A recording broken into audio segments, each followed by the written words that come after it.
Why, hello, good people of the ether. Welcome once again to another edition of the Bitulation Room podcast. I am your host, Francesca Fiorentini. As always, you've seen me on that one thing, the one time that you forgot to record, and just around. I'm doing live comedy again, so I'll let you know about those shows. Very exciting, also frightening. But we've got such a good show for you today. Thank you so much for being here. For those on YouTube, for those on Twitch, make sure you subscribe to this channel. Make sure you share the stream. Make sure you like it and push all the buttons. Click the little bell. Little bell lets you know that we're going live, so you never miss a stream.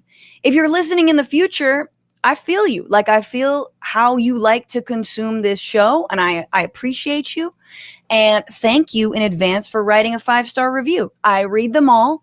Matter of fact, there was a critique of the show that I have lovingly incorporated now, and you will see very soon how I have done so. We've got such a great show, you guys. Not only do we have the show, this show, we've got a bonus extra half hour for all the Patreon piggies because we love you so much. But Nato Green is here, you guys. I have seen and heard your cries for Mr. Green, and he is back. He's back, and he's going to be on the bonus show too. So very excited for that. Also, community organizer, civil rights attorney, political director for the Sanders 2020 campaign, Jane Kim. Also a former San Francisco mayoral candidate. No big deal. Jane Kim is here. So excited to talk to her. We're going to talk all about California politics. What's up with this recall? Where's our Batman going? You know, like, what's going to happen? Will it be successful? Why does it cost $400 million? Yes, that's the price tag. We're going to get into all of that. We've got some really good stories, including Mr. John McAfee, because you know I've been wanting to talk about this. This man, what a fellow. So anyway, tuck in. So good you're here. If you're outdoors, congratulations. If you're at a restaurant eating alone, I see you. I like it. And yeah, let's get into it. I have a lot of announcements before I bring in Nato. One, obviously, bonus episode right after this. Patreon.com/bituationroom. That's how you become a patron. $5, $10 gets you a shout out. $20 gets you access to a very special AMA weekly or monthly AMA, and this AMA will be happening Tuesday, June 29th at noon Pacific, 3 p.m. Eastern. So send me your questions to bitiation@gmail.com or send them through the Patreon. I want to know. What do you want to know? What do you want to talk about? What's a story we didn't cover that you got questions about? What else? I said I was going to be doing live comedy. I am. I'm going to be in San Diego next weekend, July 2nd and 3rd, Friday, Saturday nights at the Madhouse. Matt Lieb and I are both going to be performing there. They haven't put up the ticket link, so I hope it's real. Because otherwise I just have a Facebook message to go off of. Them's my receipts. But anyway, stay tuned for that. If you guys are in San Diego or in the San Diego area, would love to see you come out. You know, also, we will not be doing a show next Sunday, which I believe is July 4th, right? No show on July 4th. I want everyone to, get drunk for America and light off, fireworks made in China. But on July 8th, Thursday, July 8th, we will be doing a show in the middle of the day, 1 p.m. Pacific, 4 p.m. Eastern with The Majority Report's Sam Cedar. That's right. That is Sam's day off. He's agreed to come on the show. So be there. It'll be good. I want to talk to him, obviously, about his non-debate with Steven Crowder. That was hilarious. So yes, don't miss that next Thursday, July 8th. The following Thursday, July 8th. Just July 8th. That's the date. Also, finally, I think I'm going to be doing more regular streams during the week, so stay tuned for those.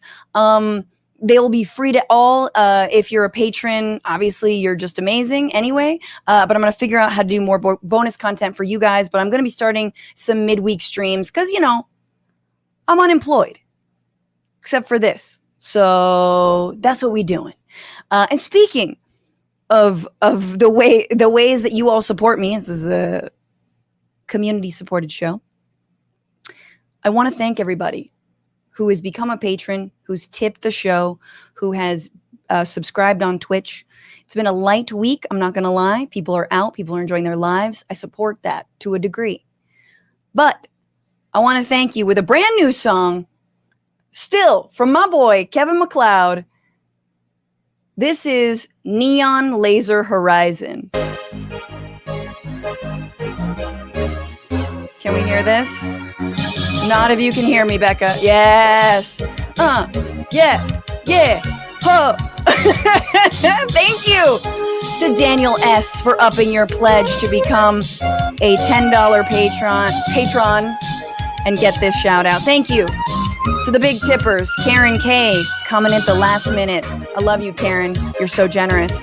And thank you to the new Twitch subs, Jen K6446, who subscribed for 1 month at tier 1, Tylenol Jones, who subscribed with Prime, to Willie Gus, who subscribed for 2 months at tier 1. Thank you so much. You've been subscribed for 5 months. You're the best. And now this song is too long, so I'm just going to stop. I wanted to stop it at a more opportune time. Are you happy, sir, who critiqued the fart song? Yes, it's childish. Do I care? Sort of. Is that why I changed it? Yeah. Is your son mad that I changed it? Probably, because he was the only one who enjoyed it, as you told me. All right, you guys, let's get into this. Every week, we whine and bitch and moan because this is the Bitchuation Room. This is What Are You Bitching About?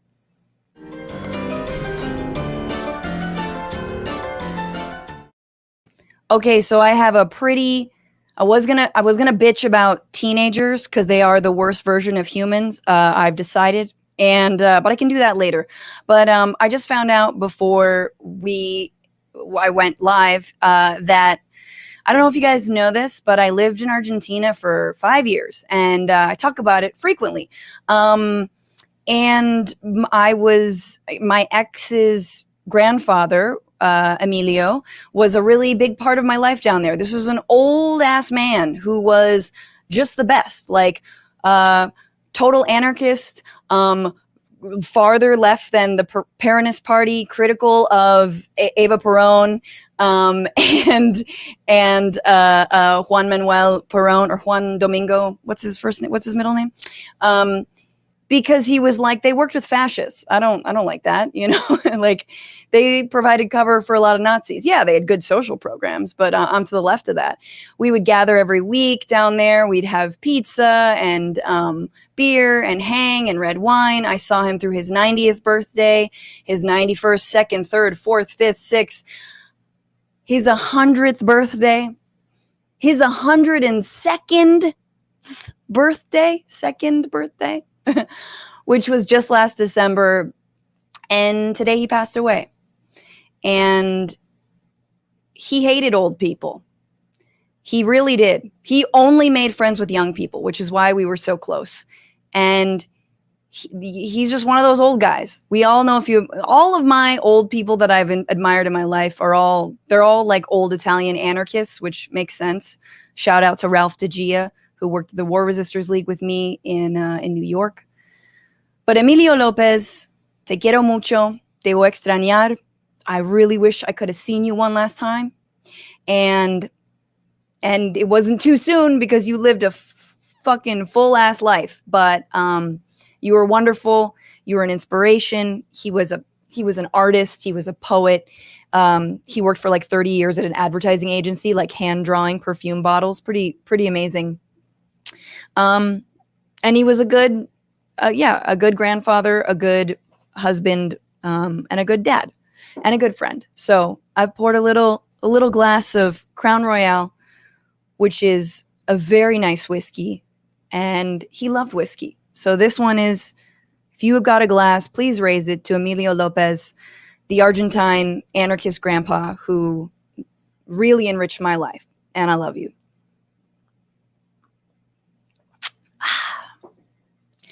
And I'm bitching about losing him, but he continues on. He lives on. So, gracias totales. And with that, I want to bring in my comedian guest for the hour and change. He's a comedian, a union organizer whose series Laughter Against the Machine can be found on Means TV. His comedy albums, the Whiteness album and the Nato Green Party, are available on Bandcamp and everywhere. And he's still criminally unverified on Twitter at Jack. Please welcome Mr. Nato Green. What up? Hey, buddy. Hi. Do you need a minute? ¿Estás llorando? No, I'm good. I just get a little misty. Yeah, I like the way when you said that he was an old ass man. Yeah. I couldn't tell where the comma was, so it came out like he was an old ass man. He was probably an ass man. I don't know. We didn't get into that. Yeah. That would have been weird if you had. Would have been a little strange, although I did send him like the Marilyn Monroe singing "Happy Birthday" to Kennedy for one of his birthdays. Sure. That was you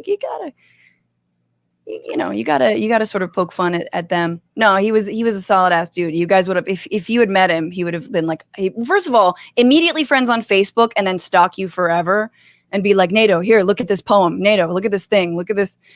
Anyway, there's only a few good old people on Facebook, and we never hear about them. And I feel like we need to lift up the old boomers or older than boomers who are like actually doing good things on that platform. I also the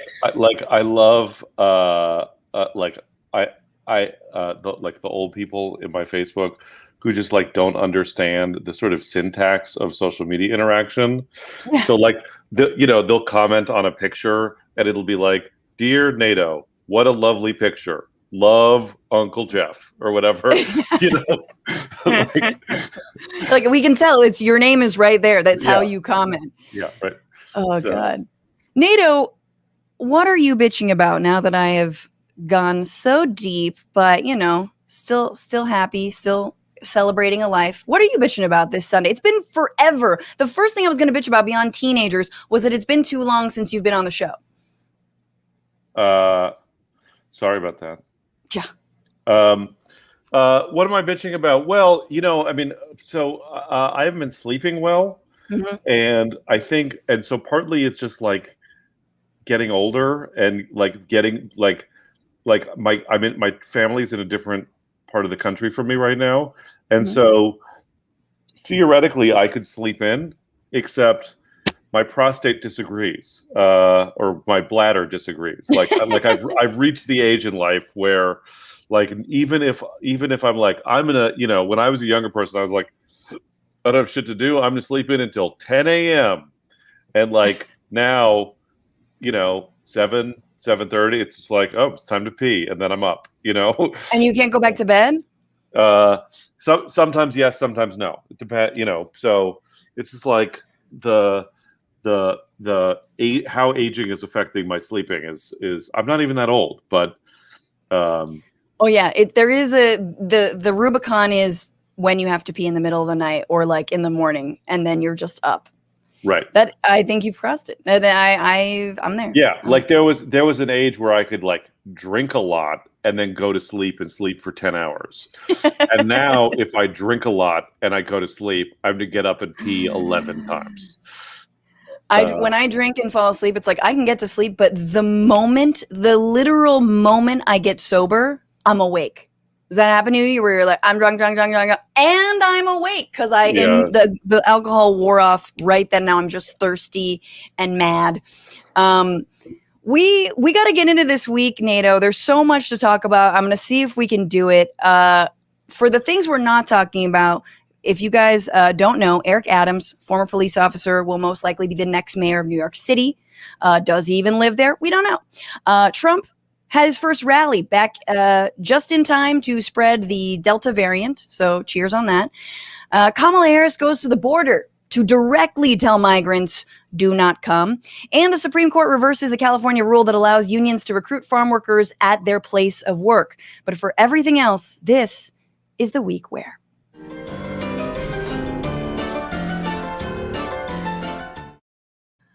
This was a week where the country got a glimpse of bipartisanship, because bipartisanship is, of course, the Bigfoot of DC. It's mostly a myth, hard to spot, but if you do catch a glimpse, it's probably not going to end well. But bipartisanship happened specifically around infrastructure. This was the week where Biden appeared alongside a handful of other centrists from either side of the aisle, or as I like to call them, aislists, to announce that they have a plan for a $1.2 trillion infrastructure bill that only includes $579 billion in new spending. It is a far cry from the $2.3 trillion Biden initially proposed, but he says he wants to pass the rest of the package, which includes things like money for healthcare, childcare, higher education, more climate preparedness, through the process known as budget reconciliation, which only needs a simple majority to pass. Remember, what's basically happening, Nato, is that this is the political equivalent of like that puzzle with the fox and the goose and the bag of beans, where like the farmer has to decide how to get all three across the river, but they like can't leave the fox and, you know, the goose in the same side. Like you can't just put the entire infrastructure package on the boat and you can't leave Mitch McConnell and childcare on one side, that kind of thing. So that's not good for the children. Terrible for the children. So we're doing it. We're basically hauling ass in two trips, as the old joke goes. The whole thing is so like, you know, the Democrats have a case of premature capitulation. Like they keep, you know, as someone who is a professional negotiator, like it's infuriating to watch the Democrats squander their leverage of just like bargaining against themselves to keep offering things to get Republican votes that then they don't get. And then they don't pass anything anyway. And I still don't think this is going to pass, by the way. Like, and even if it did pass, it wouldn't be good. Like, first of all, you know, that like people are like, oh, we need to pass this infrastructure bill. I understand that like we could stand to improve our infrastructure, but you know, I talk to a fair amount of people. I chat with people, and no one has ever been like, man, you know what's really bugging me? Bridge maintenance, like. You know what I mean? Like road repaving. That's the big problem that's really like harshing my vibe in this country right now. It's all so dumb. And then, but I also think that the thing about the infrastructure bill is that there's an interesting opportunity for liberals to like reckon with the limitations of our politics, because we want to do stuff about climate change, but we don't want to do it in a way that offends car owners. Like, right. You know, totally. Well, no, they like can't pay any more for gas. Yeah, right. Not a cent more. Yeah. So it's like, yeah, we're going to do a lot about climate change, but we're also going to add 11 lanes to the freeway. So, and though, like, you can't, it's not going to work. Like, I understand that, you know, it's not in, you know, climate change is not a thing of individual problems, and it's big oil and there's major multinationals that have created the situation, but there is no climate adaptation without like not, you know, just like politically sucking the dicks of every car owner all the time. No, I mean, it's the same thing with the rich and like raising taxes. It's like, yeah, we can have everything we want, but we never have to raise taxes on the rich. And you're like, don't we though? Although we did speak with Stephanie Kelton, who says we don't, which blew my mind. I'm still trying to like, I'm like that meme with the lady with all the mathematical problems around her. She didn't convince me. Shots fired. Shots fired. NATO destroys Stephanie Kelton. Yeah. Post it now.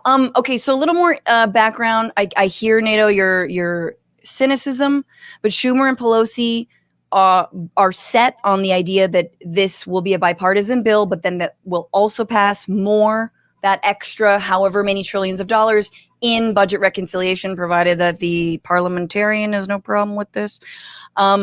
Republicans are squeamish around the fact that these two bills would be in tandem, these two initiatives would be in tandem, as Biden said, because they think it means that he would veto their bipartisan bill that they don't even know if they're going to vote for. You see how that's so they started backtracking because Biden said, oh, we're going to do these things in tandem. We'll do the reconciliation later, blah, blah, blah.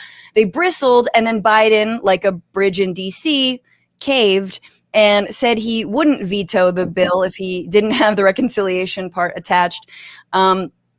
And the response was like, good doggy. So this is Rob Portman from Ohio. He's a senator who's a lead negotiator on this. And he said, I'm glad that they have now been de-linked and we can move forward with the bipartisan bill. Republicans were glad to see them disconnected and now we can move forward. Do we think they're going to move forward? Like Nato's saying, even if they pass this bipartisan bill, which is a stretch, but it seems like McConnell doesn't have a lot of reason not to. The fact that they're already assured the passage of that without the other stipulation of passing more money in the reconciliation package, and that makes them happy. Like, does that gives me no confidence they're actually gonna, they're not gonna do everything in their power to get Manchin or Sinema or somebody else to vote no on that simple majority budget reconciliation stuff. No, they're going to do more than that, which is they're going to say, we're not going to vote for, this is what's going to happen. Republicans are going to say, and Manchin and Sinema are going to go along with it, and Warner, and they're going to say, we're not going to vote for the small, horny for cars infrastructure bill unless you agree not even to try reconciliation on the other thing. You know what I mean? Like, they're not going to stop at okay, we'll de-link it, and if we lose on the other thing. Right. They're going to use the Democrats' determination to get anything in order to leverage blocking the stuff that we really need. I mean, in some ways, and Pelosi's basically saying the opposite. She's like, there ain't gonna be no bipartisan bill if there is no reconciliation. She said ain't, and then she doubled down. She's like, I said ain't. Yeah. Like, cool. Pelosi, when Nancy uses, urban vernacular, she means business. But I do feel like if it doesn't pass, it's kind of not it's terrible, but it's also like, I feel like this is one where progressives could potentially walk away from if it isn't linked to more. I don't know. I'm not that cynical to say that we shouldn't pass something. But I also know that if they do anything, they're going to hold it over. Like, see, we went along with your infrastructure. It's like, bitch, you use roads too. What's your problem? Fucking fuck. Yeah. Bernie, by the way, wants a $6 trillion package. $6 trillion, which I'm like, hell yeah, go for it. Manchin said, of course, on reconciliation, if they think in reconciliation, I'm going to throw caution to the wind and go $5 to $6 trillion when we can only afford $1 trillion or $1.5 trillion or maybe $2 trillion or maybe 3 or maybe 4 or maybe 5 or maybe 6, then I can't be there. Manchin said. That was in an interview. So essentially he's saying, you're going to have to, as they always do, you're going to have to go down on me a few times before I'm going to vote with you. And, cup my balls. Okay, I'm done. I'm sorry. That was gross. That was disgusting and unnecessary. Right. Let's move on. Let's move on away from infrastructure and towards something almost sadder, even though it's about pop culture.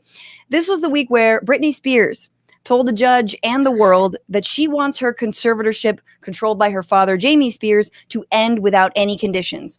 Britney says she's been subjected to treatment akin to human trafficking. She can't see friends or go to AA meetings, and she wants to get married and have a family, but she has an IUD, and that the team of doctors who control her, apparently, will not let her remove that IUD. Listen to more of what she says.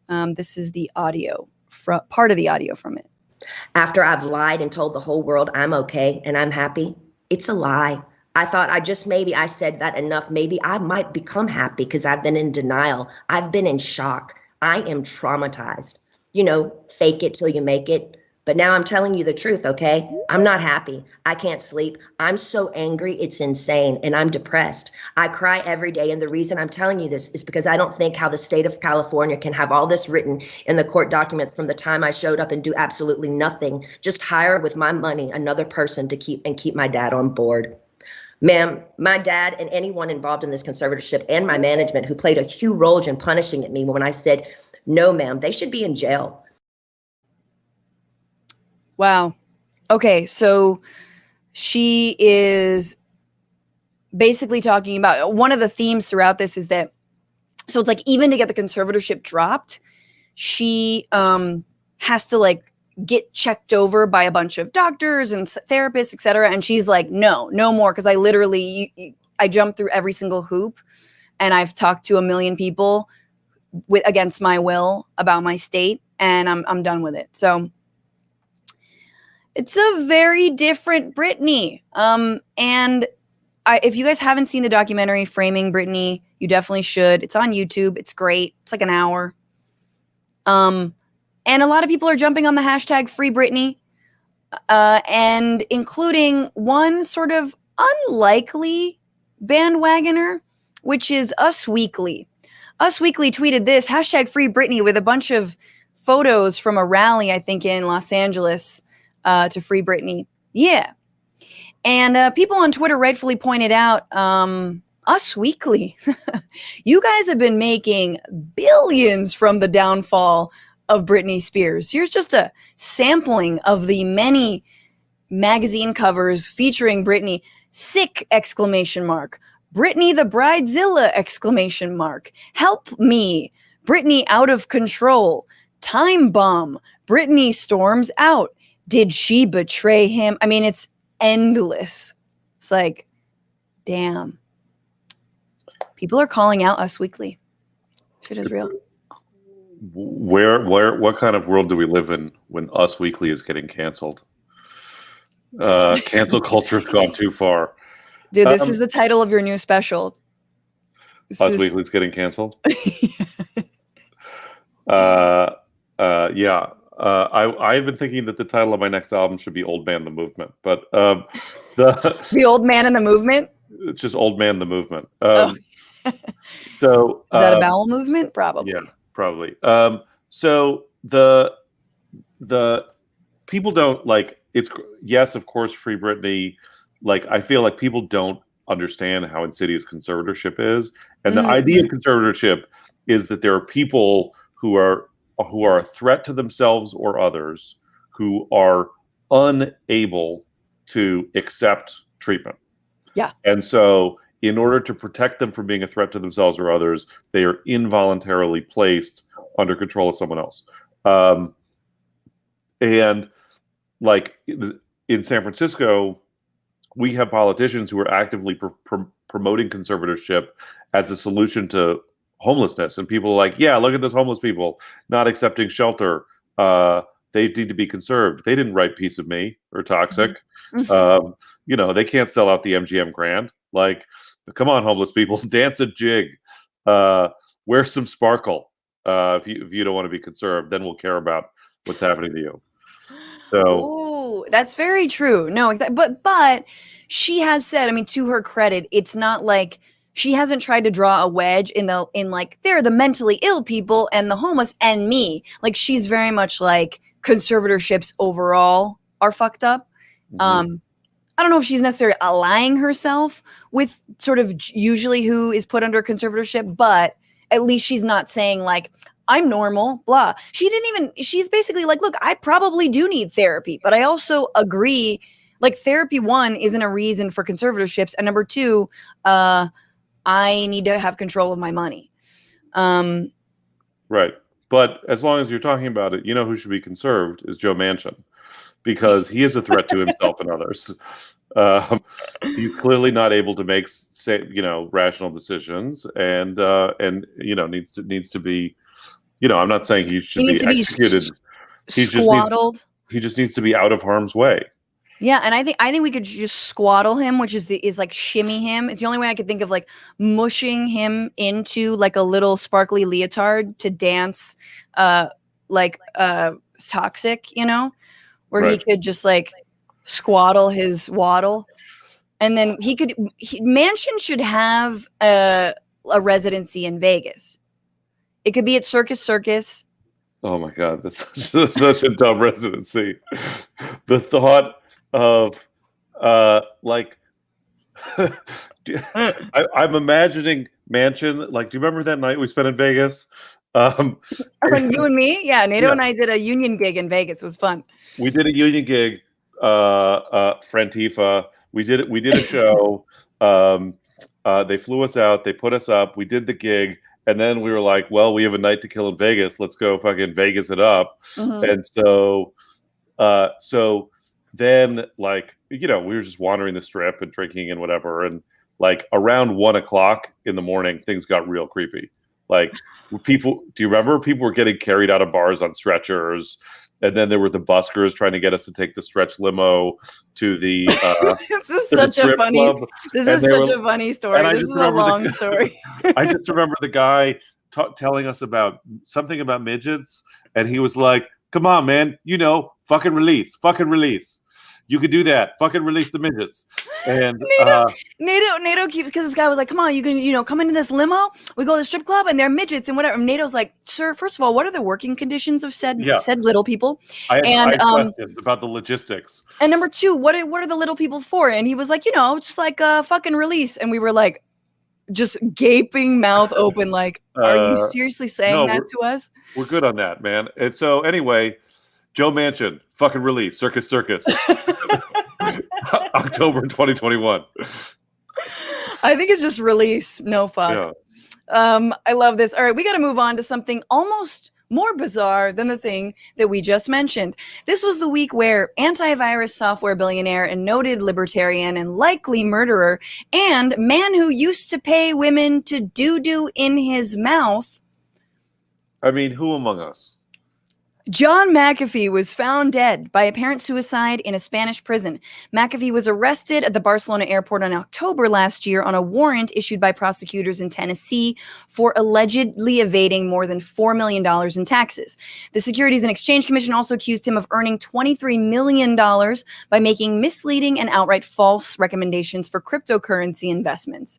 I didn't even know you could go after someone for that. Hours before he was found dead, Spain's national court agreed to his extradition to the United States, but the decision was not final. Okay, so there's a lot of weird things about his death. They progressively... Okay, first of all, the weird things about his death are not as weird as the shit... are all of them, and also not as weird as the shit that he did in life, or the shit that was done to him. So one of the things that's weird is that before he died, months ago, he tweeted, I am content in here from prison. I have friends. The food is good. All is well. Know that if I hang myself a la Epstein, it will be no fault of mine. What? I feel like that dude's gonna hang himself. like I know it's supposed to sound like, if I'm found, like you should say, if I'm found dead, know that it's no fault. Or don't even say the other part, but him being like, if I hang myself with this particular tie on the night of June, 24th or whatever, then it wasn't me. Okay, so that's not the weirdest thing. The other thing after that, he got a tattoo in prison. Oh crap, I don't have it. Okay, so he got a tattoo in prison. That's fine. We don't need to see his arm. With the word whacked, but like a dollar sign in front of the W. It just says whacked. Like, what? Like he was whacked, like the mafia whacked. Mm-hmm. I don't know. Maybe it was like his new rapper name. He was going to have a whole life, but essentially he wanted to be the Epstein. He really did. And my question is, in what world is he like Epstein? Okay. He doesn't have dirt on major politicians and businessmen. Who would have a motive to kill John McAfee? Who would hate antiviral software that much? Was it the penis enlargement pop-up ad lobby, or just everyone's mom trying to close the many windows that appear? All of us at some point in our lives probably wanted to kill John McAfee because of that. My favorite thing was that usually there wasn't the reaction as there is when any other people commit suicide. Usually when a famous person commits suicide, there's just you see a bunch of stuff on social media of just remember there's help out there, tell people that you love them while they're around, here's the suicide hotline, remember to reach out. There was none of that about this, It was like John McAfee killed himself, and everyone was just like, "Huh, all right," you know. Well, doopy doo. No, well, he doesn't want to die in vain, clearly, because not only did he tweet all that stuff, trying to set himself up as the, like, you know, knockoff Epstein, but his Instagram account just posted an image of one letter. And I'm sure y'all can guess what letter that was. Just a Q. Just Q. Cool. Postmortem Q, sending everyone, all the QAnons into a tizzy, because it's been a little quiet over the last few months. More on McAfee, and then we have to move on. I just want to let you guys know there's a great documentary called Gringo, The Dangerous Life of John McAfee. And in it, they discuss all of these, specifically his time in Belize in South America. One of the things that happened is that he probably killed his neighbor. So in 2012, Belizean authorities found McAfee's neighbor Gregory Fall lying face up in a pool of blood with an apparent gunshot wound on the upper rear part of his head. Fall had filed an official complaint against the software mogul for roguish behavior. McAfee remained the prime suspect of Fall's death, and a judge ordered him to pay $25 million in 2019 after Fall's relatives filed a wrongful death suit. A former employee, Allison Aldonizio, also accused McAfee of drugging and raping her. Cool. Great guy. So that was in Belize. And there was one other detail, because we referenced this, and I need you guys to look at this. I didn't believe it, but you can watch the doc. It's on Showtime. But he hired young women to perform sexual acts. I think they're sexual. I don't know. But basically, he would have them lie in a hammock. And then, well, I'll just let them tell it. He used to make you shit in his mouth. Like that. I've never done that before. And it was an experience for me. And he puts his head under your butt and he asks you to shit in his mouth, and so. Did he ever have regular intercourse, like vaginal intercourse? No. None of that. That was the only thing I did.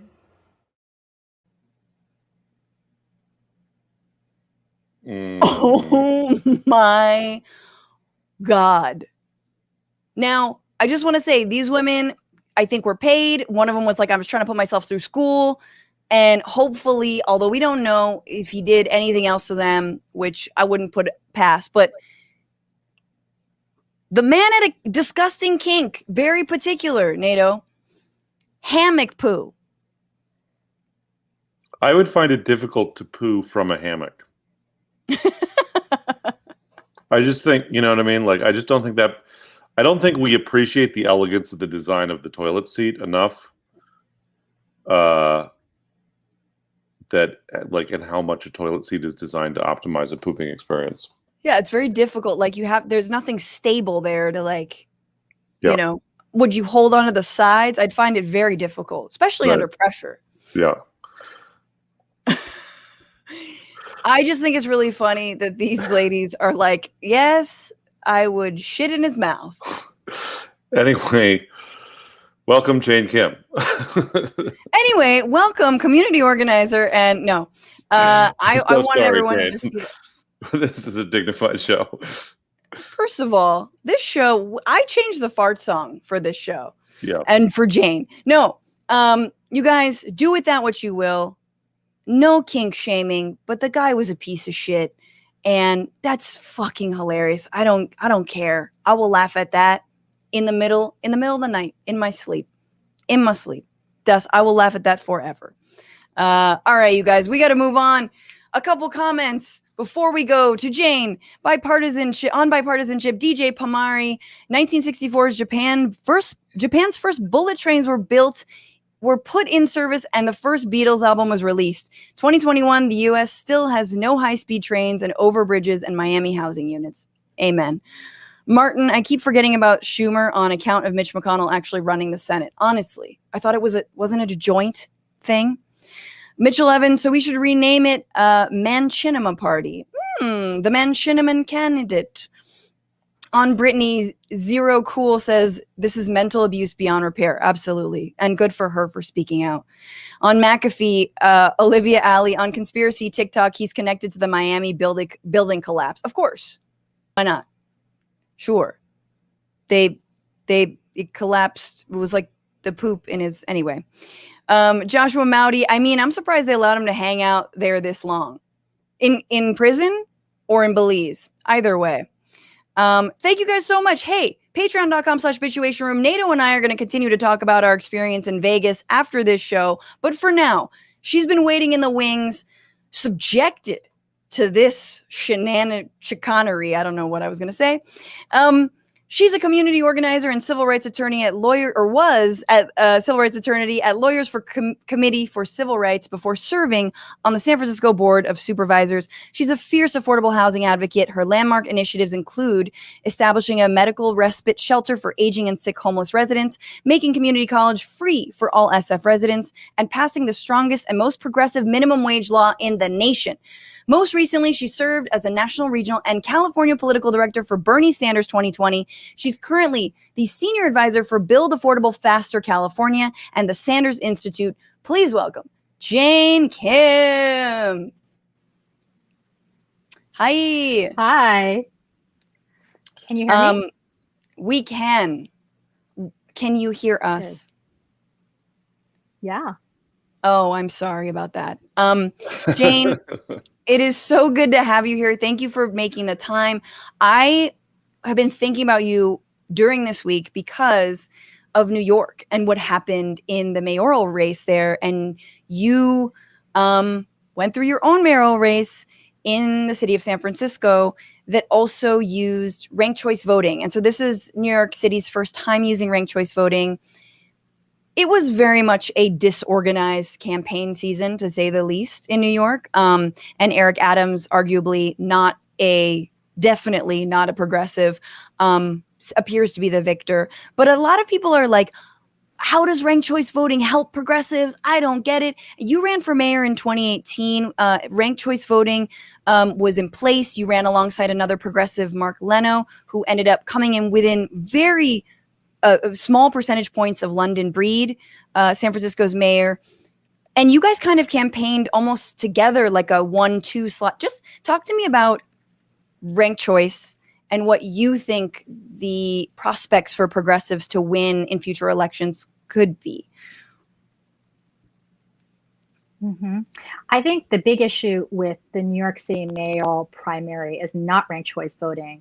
It's that they held it on June, blah, blah, blah, right? Who votes on that day? You know, Yeah. We here in San Francisco, I mean, I know we like to always think of ourselves as more enlightened, but we do run our elections with congressional and presidential races, and that just increases turnout. So the big issue is when you hold standalone local elections that aren't tied to state and federal races, you're going to see a dramatic drop in turnout. There's about 8 million residents in New York City, and I watched the early results, but it was like 800,000 people had voted. I mean, that's crazy, right? And that hurts progressives. Ranked choice voting is great. I'm a big fan of ranked choice voting. And you know, it's really based on the data. And so what we saw in San Francisco was RCV was instituted in 2004, right? And what we saw in previous elections where there was the general and the runoff, Nato, do you remember those runoffs like in December? Sure do. I worked on them. Yeah, I mean, it was crazy. Like people were literally working through Thanksgiving, through the beginning of the winter holidays, and the turnout would just drop, right? So literally the victor would win with like a few thousand votes, which is crazy that many people would determine who their representative is. And what we saw consistently is that minus the 1999 and 2003 mayor race, where the turnout did increase between November and the runoff, because there's just so much excitement about Tom Amion and Matt Gonzalez. In every other race, turnout precipitously dropped between November and December. So if our goal is that as many people engage in election as possible, then RCV is the better way. But also making sure that you are syncing your elections with federal and state races is so important. LA City, another great example, their city council races used to be in like March or May, just these random days. They would have like a 3% turnout in those LA city council races. So, that's always going to hurt progressives. That being said, if you run a really, really effective ground game and you're determining the universe of people that come out, you can sometimes play with that, right? But I think just overall, we've seen that Democrats and progressives do better when everyone votes. Yeah, absolutely. So you feel like RCV was not a real piece of this. I mean, a lot of people are also like, a lot of media outlets are like, well, progressives just can't win in New York and they want people of color who are moderates. And it's like, no, I don't know if that's the takeaway. Like Maya Wiley was very progressive. Whether you consider de Blasio progressive in execution, he ran on an unabashedly progressive agenda, right? Yes. Before anyone knew what he would be like as mayor, and he won as a progressive. I don't think voters were like, oh, he's just saying that, right?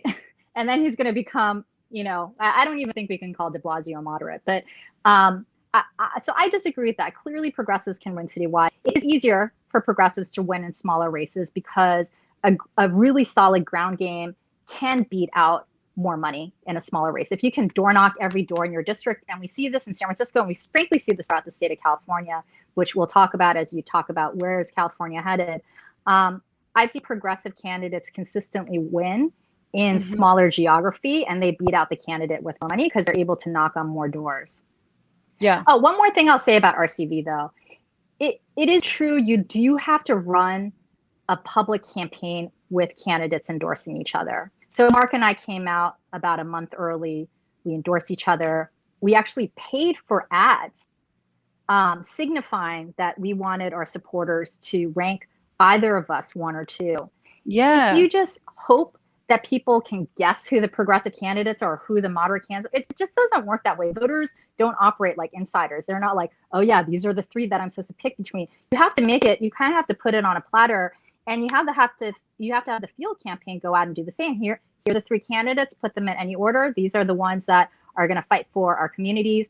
And I didn't see progressives do that in this round. And 3 different New York City mayoral candidates reached out to me, and I advised 3 of their campaigns very, very early on, by the way. Really?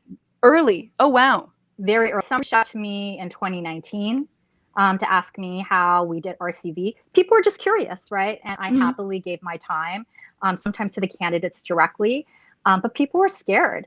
It is scary to endorse someone else in a race, because when you do that, you kind of wonder if voters are like, oh, you're not good enough. But, I think we have to kind of get past that if we want RCV to work well for progressives. Yeah. Jane, while Nato asks this question, or just really quickly, I think we're losing light on you. You're in the dark. Is it okay if I walk away? Please, I was going to walk away and turn on the light. Okay. Yeah, if you can turn on a light, that'd be great. We've got a beautiful sunset, though. I wonder if it's San Francisco, but yeah, there we go.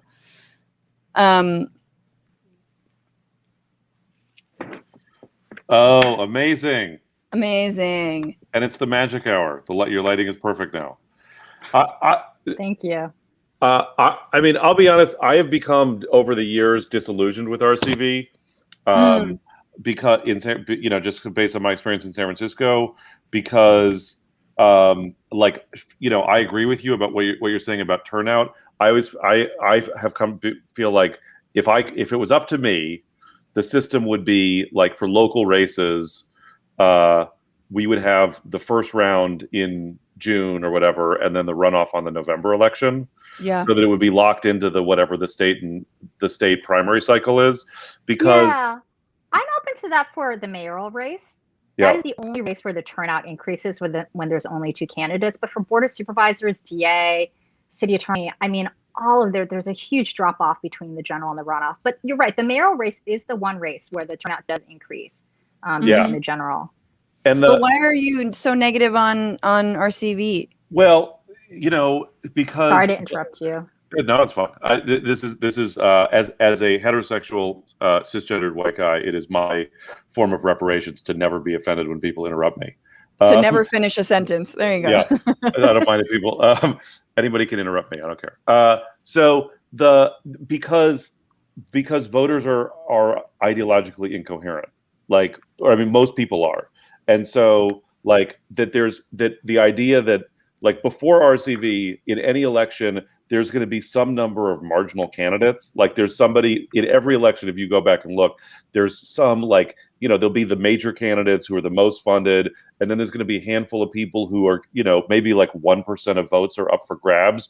And there's just some weirdo who's like running on a platform of like, I want better lighting at laundromats, or it's just something weird that's their pet issue.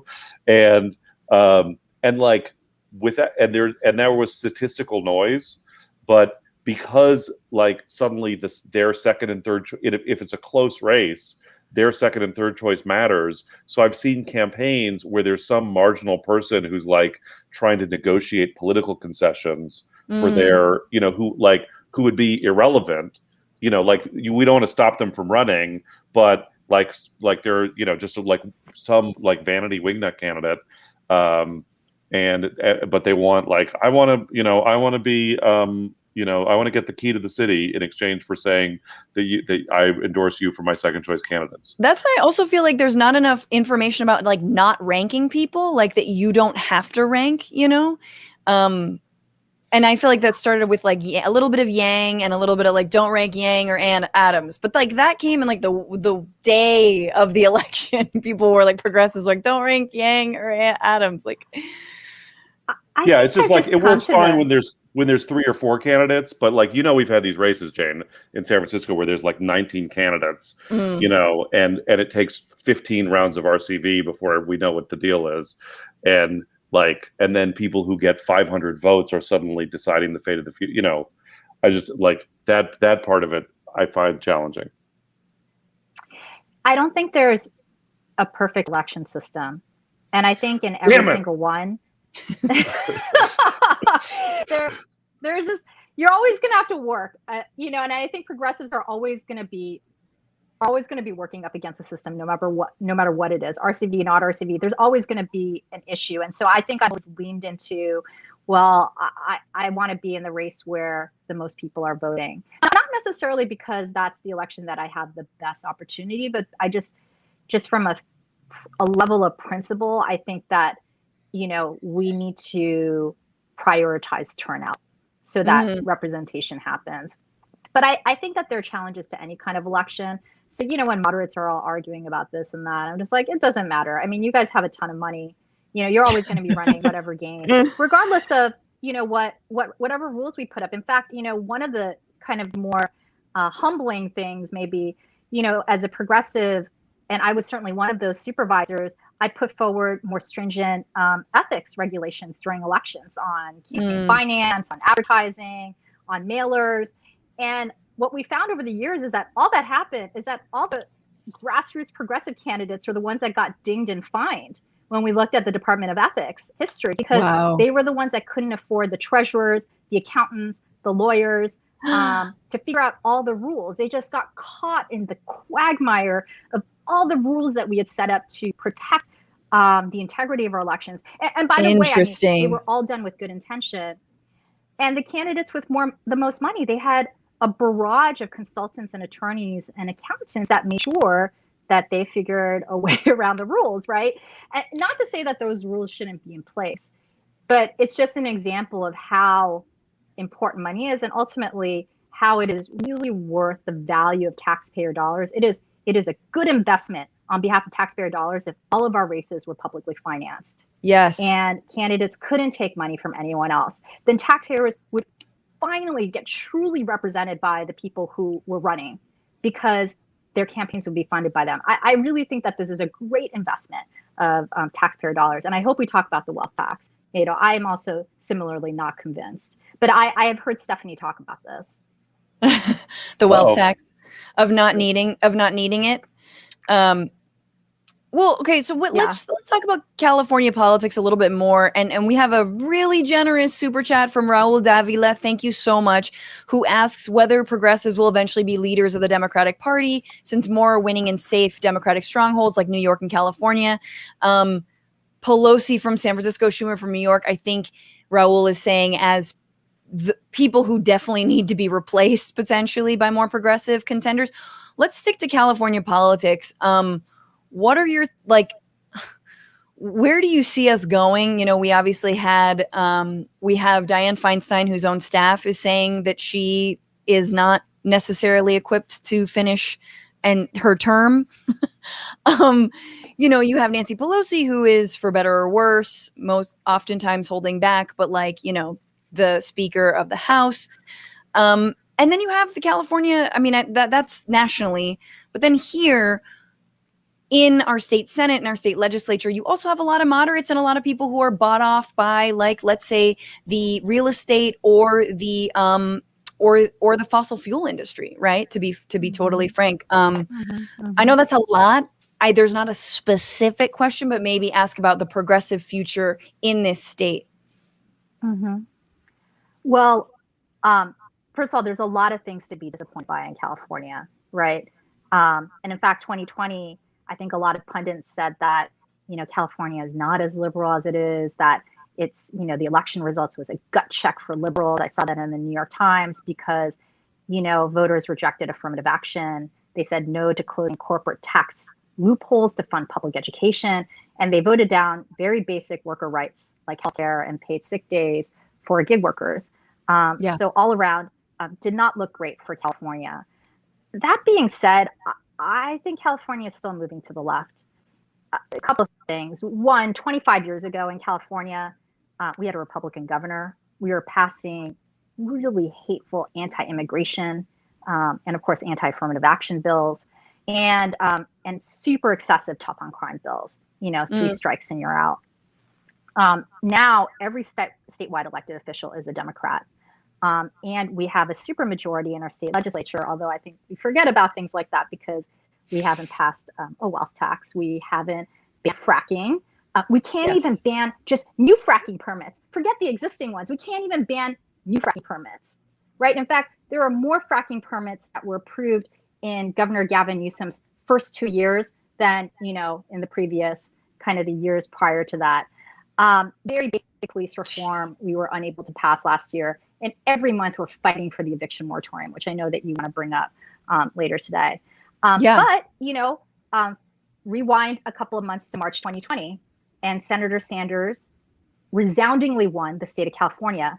You had mentioned I served as a California political director. We came in first place in 47 out of 53 congressional districts. And we didn't just win the more liberal Bay Area and LA counties. We won everywhere. We won San Diego, Inland Empire, Northern California, you know, Central Valley. You did your job, Jane. And you can go back to the campaign and be like, I won. Look. Well, but let's talk about this, right? I mean, yes, Bloomberg spent more money than Senator Sanders, but outside of Bloomberg, we were the second best finance campaign in the state of California. And I don't think California, at least in my lifetime, has ever seen a progressive campaign well financed. Yeah. Right. And so all these ballot measures, I've always thought that they're really more a reflection of how much money was spent by each side than a reflection of California's political proclivities. And if you saw Prop 22, where I talked about how we lost basic labor rights for gig workers, the other side's $226 billion, million dollars, not billion, $226 million to win that Still race. Crazy. Is that a victory? Yes, it is a victory in the sense that they beat down these protections. But they spent over $200 million to do that because they knew that this was not a winning cause, right? Labor spent 30 million, Nato, on Prop 22. Yep. I mean, that's crazy. And like, with Prop 22 in particular, like what was so different about it wasn't just that we were so massively outspent, but also that it was the first campaign I've ever worked on. I have 20 years of working on campaigns where one campaign had a direct bill. They started the campaign with a voter file, basically. Like they started the campaign with direct access to the phones of everyone in California. Jeez. We all had their apps on their phone, right? So they had direct access to us. That's right. That was pretty outstanding. So a couple of things I'll just say. So in our exit polls, we saw that Sanders decisively won voters 45 and under. In fact, he won more voters 45 under than Biden, Bloomberg, Buttigieg, and Klobuchar combined, right? And this is noteworthy because when Obama won California voters under 30 by 5 points in 2008, Sanders won the same exact demographic by 50 points in 2020. Yeah. Right. And so then you also want to look at California voters under 25. 3 out of every 4 California voter under 25 is a person of color. 50% come from immigrant and refugee backgrounds. So if we are willing to invest, it's going to take investment. It's not going to just happen. If we are willing to invest in the ground game over time, I think that we can continue moving on leftward. And again, Sandra's campaign showed when a progressive campaign with an unabashedly redistributive economic agenda went to voters on the doors with millions of dollars. We spent millions of dollars every month in California, right? We can win. We just need to be able to get our message to the voters, because frankly, mainstream media wasn't doing it. They weren't explaining what Medicare for All was, right? No. But when we went to the I doors tried. and we would talk to voters who would be like, "Oh, I don't support Medicare for All," and then you explain what it was, they're like, "Oh, I support that," right? Yeah. I mean, so if everyone watched this podcast. Right. Yes, or my special on MSNBC that aired in the dead of night on December 27th. Can I ask? Yes. I just have a follow-up question. So, Jane, a couple of times you mentioned the importance of a ground game, and I think for people who don't live and breathe campaigns, that's a little bit it's sort of mysterious how that works. Can you just describe a little bit about the kind of work that you all did in places like Fresno and Bakersfield and Stockton in the Sanders campaign? I mean, in some ways, it's laughable because it's so simple. We door knocked, which means that we had voter files, right, via PDI and VAN, and we had thousands of volunteers going out into neighborhoods that historically had never been door knocked before. So we invested in electorals with very low turnout rates, which is a big no-no on campaigns, actually. You always want to go to people that are definitely going to vote. But we had enough money to do everybody. We didn't do as much advertising and mailers as Bloomberg did. But we literally went to doors and we knocked and we registered voters. We got people to vote. And here in California, people can vote by mail and they can give you their ballot, which is pretty extraordinary. So we were also, I was walking. So everyone had to door knock. I door knocked every weekend. So no matter how senior you were, everyone is expected to door knock. So I was going out on the weekends and we all had competitions on how many ballots we could all get, each time we went out. So it's a big game of education early on when you're door knocking, because you're trying to explain who the candidate is, you're trying to explain policy and agenda. And then the second half of the campaign is just pure turnout. You're just trying to get people that you think will vote for your candidate out to vote. Right. Yeah. So I don't know. Was that a pretty good description, Nato? Yeah. You and I have been doing it for 20 years. And I have door knocked for you, in fact. I've door knocked to elect you multiple times.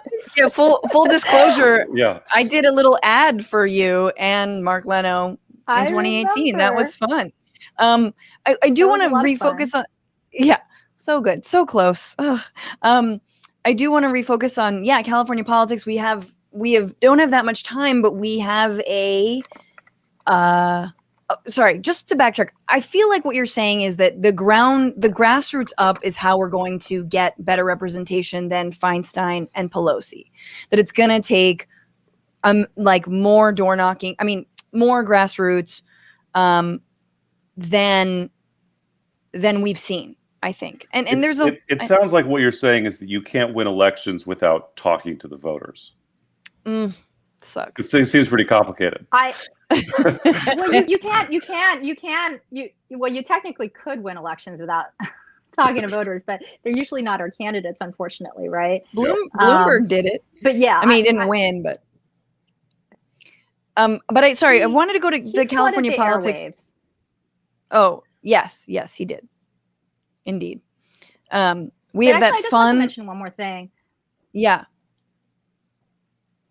There was about 40 candidates that ran for city council, transit board, rent boards around the state of California that I tracked from the Bernie campaign that had come out for Senator Sanders in March.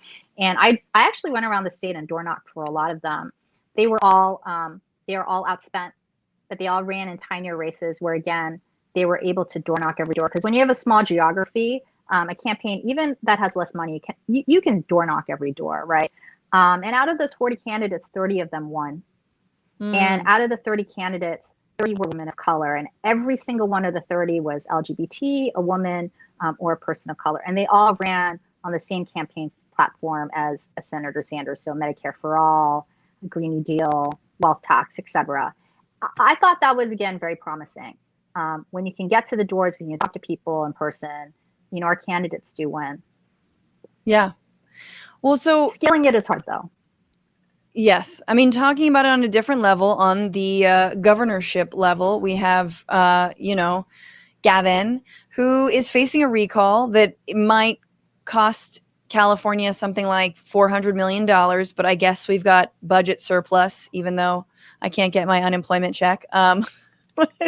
No, but so what do you make of this recall? And then we can talk about housing and eviction moratoriums and such, but just this recall stuff, does it have a chance of success? Do we have to go through with this? Will Caitlyn succeed? Nato, you want to take a stab at that first? I have a lot to say, but I want to hear Nato. Oh, I mean, I think it's unlikely that Newsom is going to actually get recalled. I think the recall is going to happen. That's the current. I mean, that's what it looks like. And I mean, to some extent, it's, you know, I feel like there's a sort of creepy wave of recalls. Like there's a recall, and it's really coming out of like the sort of wingy, like right-wing sort of QAnon vibe. But like, it's not just Newsom, but there are progressive reformer district attorneys in San Francisco and Los Angeles that are facing recall threats now. Like, yes. It's become a thing of like the right to not just say like, you know, we're gonna vote you out next time, or we're going to go to the ballot to block your agenda, but we're going to try to shut down the entire political system. So it's another feature of I feel like the current crisis of our democracy. Yeah. That's my grouchy answer. And Randy economy needs to keep working. I'm very grouchy about the recall because labor, which is probably the biggest funder for progressive campaigns and ballot measures, is spending all of their $22 million in 21, which means that we can't run something like a wealth tax in 2022, or it's much more difficult to run one. And I'm annoyed because Gavin's going to win this recall, and we're just going to spend millions of dollars to keep him there for literally one more year. Right. Yeah. And I think that's my big issue with the recall is that all these folks are putting these candidates on recall like a year before their term is up. Just give them the 4 years and invest your dollars in preventing their reelection the following year. Right. And, you know, the one thing I'll say is that, you know, no one did a good job during COVID-19. Let's just say that out loud. Like, what did we expect from our political leaders? We've never faced anything like this before. And I'm not saying that people couldn't have done better.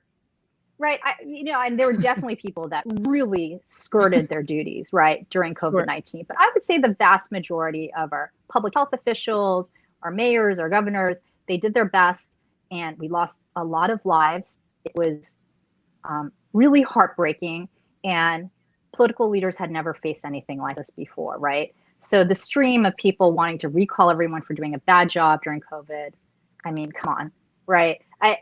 That's kind of a little bit of my opinion on that. But, you know, back to 2022, you know, I think we've really lost the opportunity to fund some really important ballot measures. And I know I keep wanting to come back to the wealth tax, but, you know, Assemblymember Alex Lee, who was another progressive win in November 2020, ran as a DSA candidate, surprisingly came in first place in his primary, skated to the November 2020 election, and is now introducing all of these super progressive bills at the state legislature. And by the way, there's about 3 super progressive legislatures out of 120 members of the state legislature. That is a big problem. And I want to make the California state legislature sexy. I want more people to care about the state legislature than Congress, because our California state legislature passes 2 to 3 times as many bills as Congress on any given year. And on most issues that we think about, sentencing reform, criminal justice, climate change, well, climate change is federal and state, you know, public education, frankly, access to reproductive health care. Most of this happens at the state level. It happens in 50 states across America. And the Republicans have already gotten that because they control the vast majority of the state houses across the country. And we need to do the same. And even though we have a super majority of Democrats on the California state legislature, the vast majority of them are business-friendly, moderate Dems. And we absolutely have to change that. So I want to see a Justice Dems for the California state legislature. We can do better than 3 solidly progressive legislators at the state. But Alex Lee has introduced a wealth tax. It's called ACA 8 AB 310. It's a constitutional amendment because actually our state constitution prevents us from taxing assets at more than 0.4%, which is crazy. So he has introduced a bill. It used the same. We went to the same economist that Senator Warren went to for her wealth tax. It's pretty identical, except it's actually a lower tax rate. It's 1% on 50 million and above, and 1.5% on 1 billion and above, and it will generate $22 billion for the state of California. And I just you know how many recalls we could pay for with that? Medicare for all, like tuition-free community college. It wouldn't just be San Francisco, right? And you know, Nato, you said that you weren't convinced by Stephanie. I agree with Stephanie that we should focus on closing all the loopholes. There are just way too many loopholes. And I actually remember I went to Seoul and I spoke to the local government there, and they were telling us about how they finally funded free lunch at their public school system. And they had a big debate about whether it should just be for low-income households or for everyone. At the end of the day, they decided, well, the wealthy pay more in taxes anyway, so we'll just make it free for everyone. So it's not just for low-income students. Yeah, no means And so I was like, oh, well, what's your highest tax rate? And I forget what it was, but something around 30%. And I was just like, oh, that's the same as the United States. And they just laughed at me like immediately. And they're like, yeah, but we don't have any loopholes. So they actually pay that. That being, they actually pay their 30%. Jeff Bezos, by the way, you saw his true tax rate is 3.4%. Sorry, Nato. Yeah, I was just gonna say. I mean, I agree. I definitely agree about closing loopholes. My skepticism about the modern monetary theory stuff is just that, like, the idea that, like, it's like because it's not politically feasible to tax the rich to fund the social goods that we need, we can create the money to fund the social goods that we need. Like, I think that the ruling class doesn't want us to have Medicare for all and a Green New Deal, apart from the fact that they don't want to pay for it. And if there was a way to implement those things without them having to pay for it, they would still oppose it because they don't want people to have, they want people to have a privatized market-dependent healthcare system. So I just think it's not a solution to the basic political problem that you still have to defeat the corporate powers that are controlling our political system. Sure, and also that's a really good point, Nato. Actually, the point. Oh, I was just saying that California can't print its own Francesca, money. don't interrupt Jane when she's agreeing with me. Oh, my bad. So there's exceptions to when you can be interrupted. Yeah, I'm just saying that the state level. Nato, I had to make a point. Oh, go ahead. No, go ahead. There's a little bit of a delay, so everyone just keep talking, and I think it'll all work itself out. I was going to say, Nato, I actually, when I served on the Board of Supervisors, I made a point of interrupting people sometimes as an Asian American woman. I just, that was my reparations. But I was going to say, the reason that I was going to say is that is different from you, Nato, although I really like what you had to say. We do in this country, and certainly in the state of California, we do a pretty good job of taxing income. Meaning if you're a wealthy doctor in the state of California, we do a pretty good job of taxing you. But if you are Mark Zuckerberg, if you're Elon Musk, if you're Jeff Bezos, right? I mean, Jeff Bezos has an income of $80,000 a year. That is his reported income at Amazon. He is the wealthiest man in the world. He pays a federal and state income tax on his $80,000 a year. We're not actually taxing where his wealth actually lies, right? Which is in assets. And on top of that, he never has to sell his assets because he's constantly borrowing against his assets. So the reason why I support a wealth tax is just that it's a more fair system. And I think, I'm not a financial expert, but let's say 70 years ago, probably most Americans, including wealthy Americans, were making their money from income, right? That's just a guess, right? I don't know that to be true. But I would definitely say over the last 40 years, we have really shifted away from that. And now people are making their wealth is not coming from their income. So if we just want a fair tax system, we should move to a wealth tax. And, we saw the ProPublica article. Jeff Bezos pays a true effective tax rate of 3.4%, and Warren Buffett 0.1%. Right. The average American pays 14%. Again, the wealthy doctor pays 34%. So just from a position of fairness, we need to institute a tax on wealth. I think that actually you have a really good, especially in California, where there are, there is a lot of wealth. There are wealthy doctors. There's people in tech there that are very fine. There are people in Hollywood that are completely okay. But they're always pitted against working class people as if they're going to be the next Bezos. But what that ProPublica article on tax evasion shows us is that they have way more in common with working people than they do, obviously, with Zuckerberg or any other billionaires who live in California or who have wealth in California. And they should, because if I made that money, like if I made like $500,000 a year, I'd be so mad that I was paying more money in taxes than fucking a billionaire. I'd be livid, but that's never framed them like that. But I do think that California could have a really good chance of passing something like that because exactly of those folks who are sort of not middle income, but upper middle class, who are, being taxed fairly, but there's too much onus on them. Mm-hmm. I want to talk about housing. Can I just say one more thing? Yes. And this will be the last thing I'll say about the wealthy. There's about 170 something billionaires in California, and they had about $706 billion in wealth in March of 2020 when COVID started. January of 2021, their wealth grew to 960 billion. So they grew they grew over $250 billion while 7 million Californians filed for unemployment. I mean, that's craziness. Okay, let's go to housing. No, so, and one of the biggest areas of wealth is obviously in the real estate market, very unequal at this point. People are on the brink of eviction. There's been an extension of the eviction moratorium in California to end of September with a possible additional 6 months for lower income tenants.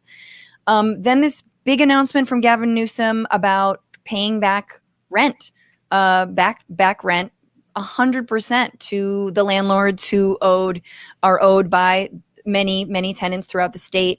What do you make of both of those? There's a pretty large critique of that back pay, saying essentially you're prioritizing landlords over tenants. But what are your thoughts on Gavin Newsom's attempt at recovery from the pandemic when it comes to housing?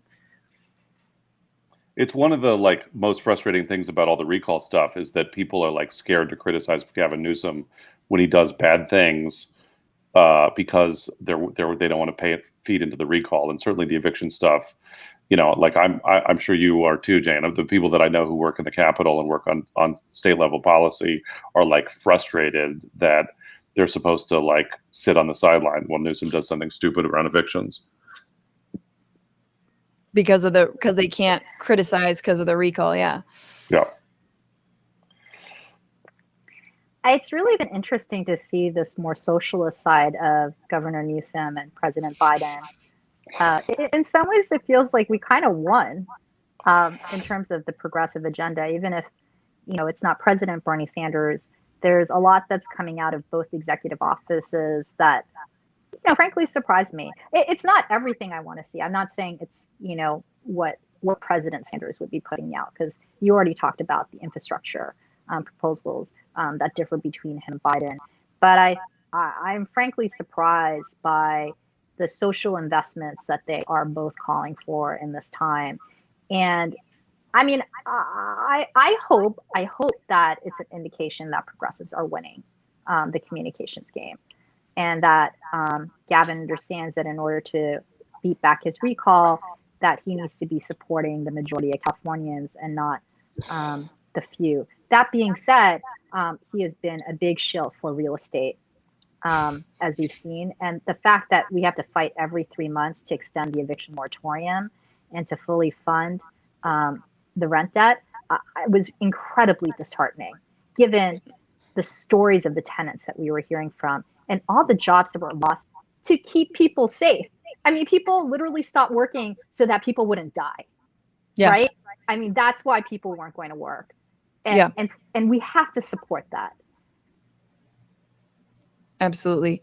Do you, I mean, in terms of like, do you think we'll be okay through September, or like, you know, if there's not a eviction moratorium? I mean, this is all happening. We remember obviously last year that like California couldn't even pass the most minimal, blah, blah, blah, what am I trying to say?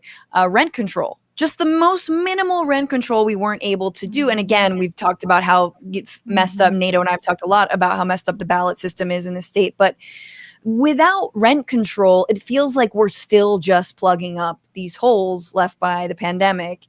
And we're not actually bracing ourselves for any kind of long-term future when it comes to housing justice and keeping people in their homes.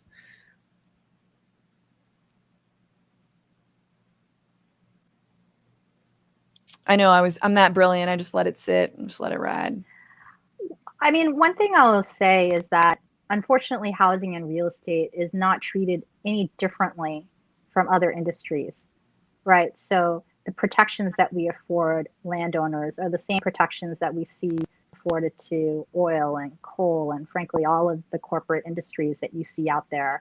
I think housing is a very different type of good. Than most things that are sold in the supermarket, right? If anyone even still goes to the supermarket, I do. Housing is a form of security. It is wellness. It is, you know, it encourages your mental health, well-being. It allows kids to go to public schools and to go to college. I mean, housing is such an important good, but we don't protect housing at a different level. And actually, that is, you know, not true in other countries, right? I mean, we see countries in Asia and Europe where public housing, you know, may house 50% of their residents.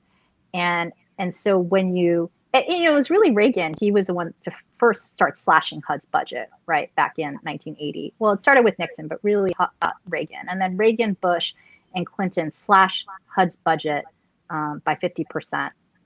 And then at the same time, as HUD's budget went down, as government went out of the business of building and maintaining public housing, homelessness as a crisis in cities across the country rose. And there's literally a graph you can find where, like, you know, HUD funding goes down, homelessness goes up. You know, literally we stop building subsidized housing and homelessness goes up. And why is that? Well, I've worked for an affordable housing organization. Folks that are working class, and now in San Francisco, middle class as well, simply do not pay enough in rent to cover the cost of the land, the construction, and maintenance of buildings. That's just it. You can't even break even on a lot of this affordable housing. It absolutely must be subsidized in order for people to have a place to live. Or, you know, the other thing we could do is just raise everyone's income levels, right? In fact, it was really funny when tech companies would come to me, because there were so many tech companies in my district. I served on the board of supervisors. They'd always be like, oh, homelessness is so horrible in San Francisco. What can we do to help? And my first answer was always, pay your lowest paid workers more. Pay your janitors, your security guards, your cafeteria workers more. Make them all W-2s. Take them off the contracting. And they're like, no, that's not what we meant. Like, we just wanted to know what soup kitchen you thought was good for us to send 500 volunteers to on one day, once a year. You know, which is craziness. And it's like, your workers are actually sleeping in our shelters. Your workers are sleeping in their cars. Your workers are flooding our affordable housing waiting list, right? They are working for you. So if you want to address homelessness, raise their wages so they can afford to live here. Right. So anyway, it's a two-prong issue, right? One, we used to more adequately fund the subsidy of housing. Reagan, you know, really, you know, ended that by saying we need to make government smaller, let the market take care of housing everyone. But what we found is that the market is good at, you know, I guess, housing those that are wealthy and upper middle class, and maybe middle class in some parts of the country, but they certainly are not good at housing those that are working class and below, again, because the cost of housing is frankly more than what people can afford to pay. So we have to greatly invest publicly in housing, and we need to reduce the wealth gap. Wealth tax, baby. Jane Kim, you are a dream come true for this podcast. Thank you for all of your wisdom. Thank you for all of your work.